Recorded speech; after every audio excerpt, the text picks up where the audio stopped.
Hello everybody, welcome to my daily reflection on philosophy, art, and life.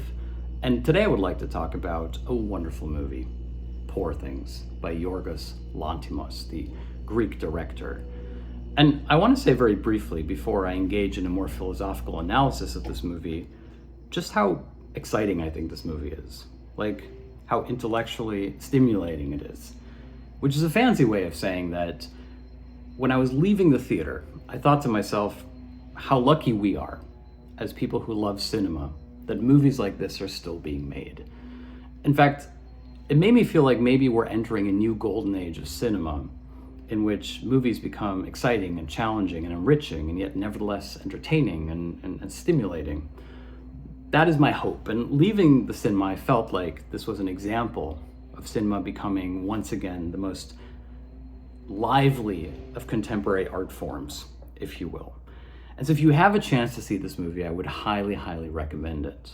In fact, one of the first things I thought about this film was that it reminded me of the upbringing of the French 19th century author Flaubert, who famously wrote Madame Bovary, which was a very shocking novel at the time of a woman who leads a quote-unquote philandering lifestyle.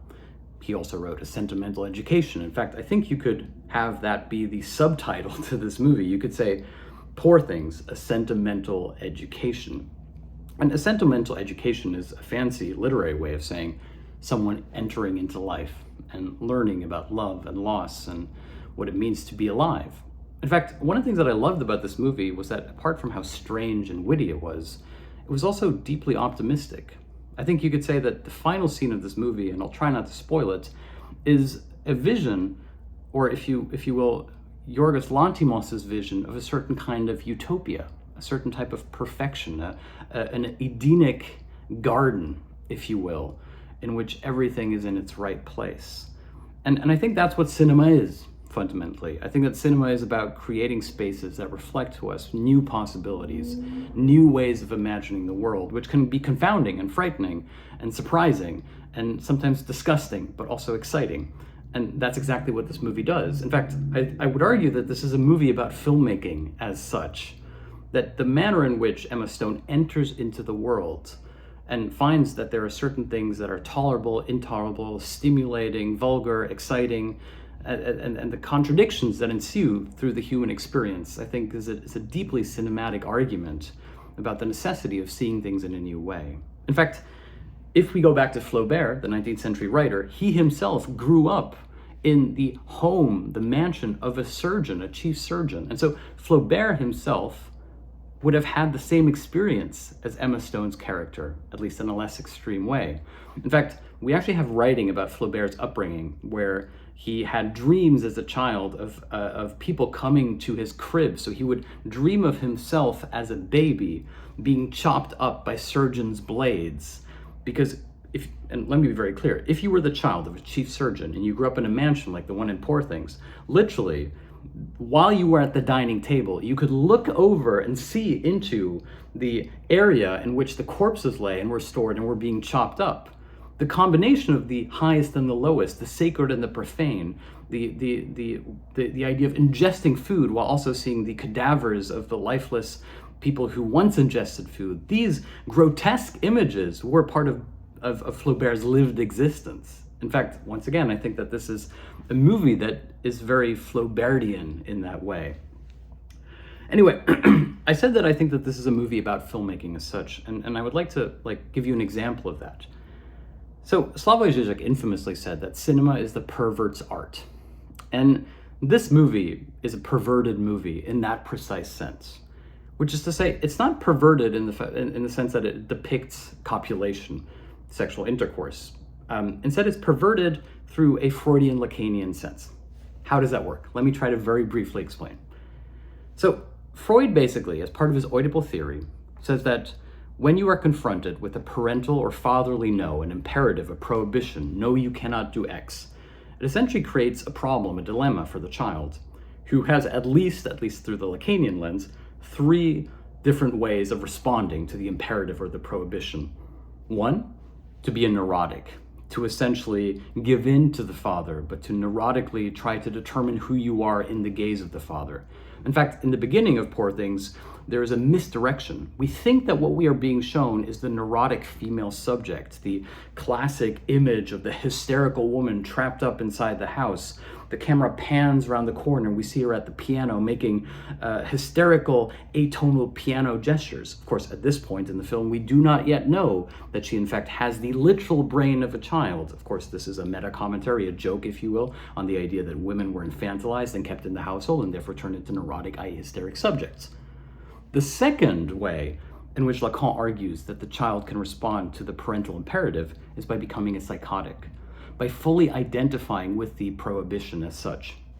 Perhaps the best example of this in literature comes in Franz Kafka's short story, in which the father, hearing that the child wants to have a relationship with someone outside the house, or the young man, says, "No, this is not allowed." The father says, "You will drown."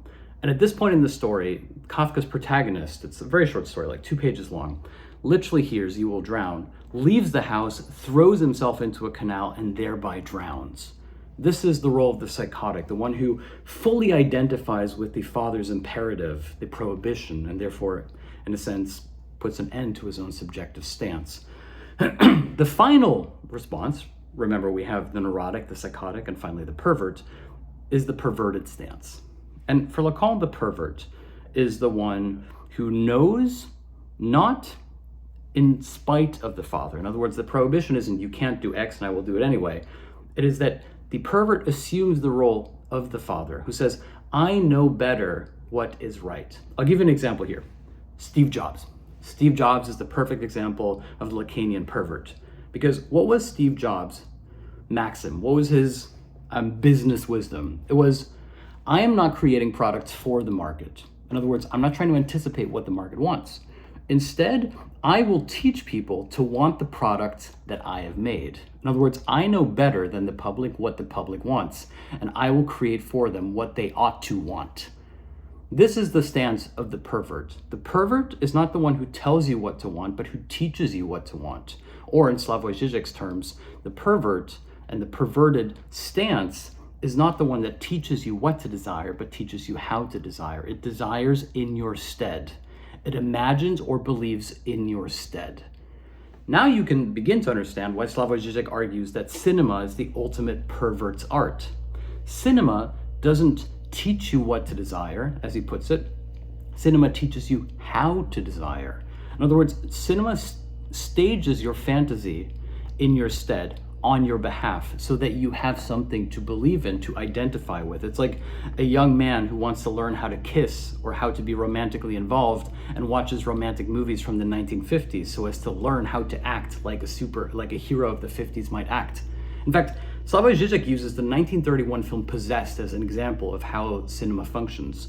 We see the young female protagonist who's about to cross the road when suddenly a train appears. The carriages of a train move past on a train crossing. And as if they were windows, as if they were a cinema screen, the windows into the carriages move past her and she watches them. And in each of the cabins, she sees a fantasy scene. A gentleman waltzing with a woman, another gentleman drinking a cocktail, someone reading, etc. And so through the lens of what therefore becomes a screen, the framing mechanism of this carriage, she dreams a dream of a better life.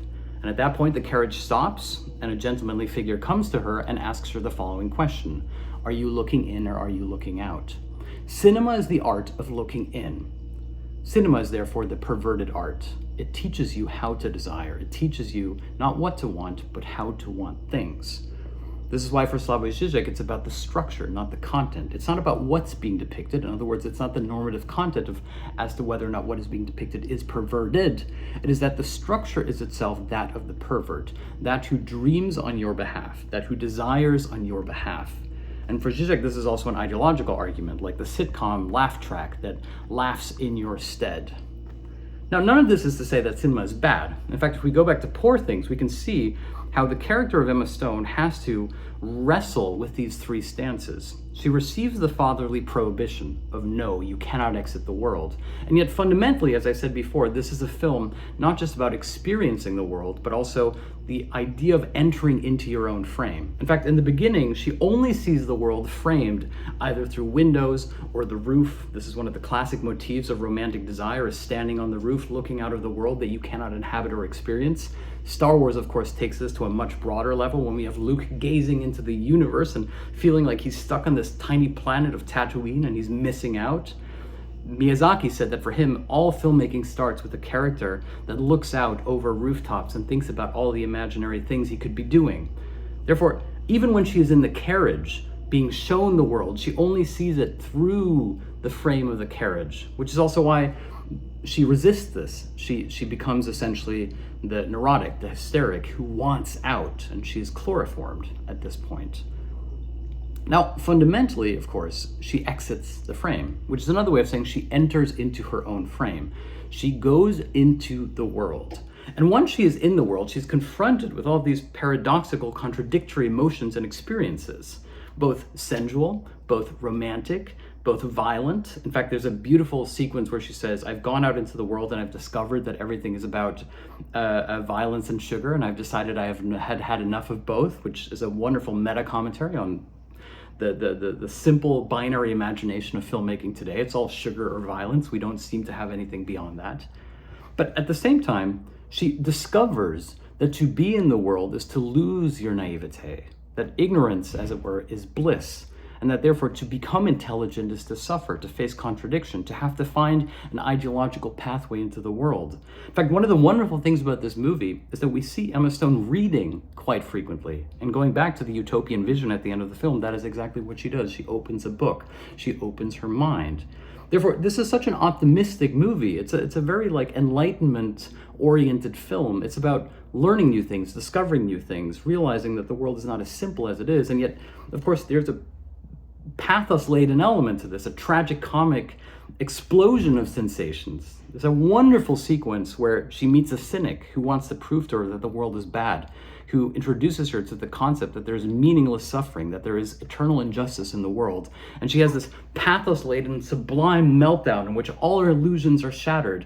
And yet it's then fundamentally followed by a sequence that illustrates the Hegelian concept of the heart of the soul. She takes it upon herself to solve the problems of the world by means of stealing the money of her lover and giving them to two random strangers so that they can solve the problem of poverty. It's like a Wildean joke that the rich need poverty to exist so that they can prove to themselves that they're rich. The movie never dabbles in like an obvious staging of these problems. It always exposes the contradictions in these problems, therefore making the argument that life itself is rich because it is contradictory. That life is about having these insurmountable, contradictory emotions and experiences. And of course, this is again what makes it an Enlightenment, 19th century style movie. Not only do we have the mansion, which is like the cabinet of Dr. Caligari, but in the character of the surgeon, we have an Enlightenment Renaissance man or figure who is curious about the world, who himself is the victim of his father's morbid curiosities. And many people have talked about how this movie has references or allusions to Frankenstein and Mary Shelley, and certainly that's true. But to me, fundamentally, this isn't just a Gothic tale about the morbidity of creating a life that takes on its own life. It's about the idea that life is rich, that life is to be experienced. In fact, one of the most beautiful sequences at the end, very tender moment, because indeed this film is surprisingly tender, when Willem Dafoe is passing away, the chief surgeon, instead of coming up with some contraption that would allow him to live forever, he embraces the novelty of death. He embraces the fact that he is going into that which he could not yet discover. Death, therefore, becomes not something to be feared, but something to be experienced. That is the central argument of this film, that life is there to be experienced, and that it's a risk that we take to go into the world, to be hurt, to be vulnerable, to suffer, to live. There's a beautiful sequence in a weird, I don't know what you call it, steampunk version of Lisbon, in which, or Porto, I don't know which it is, Lisbon or Porto, I think it's Lisbon, Lisbon, which is perhaps the capital of the 19th century Gothic imagination. Think about the poet Pessoa writing to Aleister Crowley, the mysticist, etc. But that's for another video. In which Emma Stone's character hears a fado singer, hears the melancholy lament of one of the beautiful renditions of a fado song, which is based on the maritime lamentations of women who had lost their husbands at sea, and her heart breaks in that sequence. It's so beautiful. It's like she's just consumed too much sugar and had too much sex, and now she's overwhelmed by hearing this song. This is a movie about how overstimulating life is, how stimulating it is to be alive, and yet how painful it is to be alive. And the privilege is therefore precisely that you can experience everything, that you can go out into the world, that you can break the cinematic frame of the pervert and go out into the world and experience it for yourself. And to my mind, that makes this a deeply optimistic movie, a witty movie, a funny movie for sure, but a movie about the fact that you have to have courage to live. You have to have courage to be alive, to assert yourself as a subject. And what made me so happy is that it felt to me like in watching this film, we had shed the cynicism and the irony of a certain type of 1990s, early 2000s filmmaking. And we're entering in a new, more idealistic stage of filmmaking that posits once again that perhaps if we do not have the answers, at least we can learn to ask the right questions. And that is why I think Poor Things is such a wonderful film. And I'm sorry that I've gone on for 15 minutes, but I really do hope that you watch this movie because it is so wonderful. Thank you for watching. See you soon.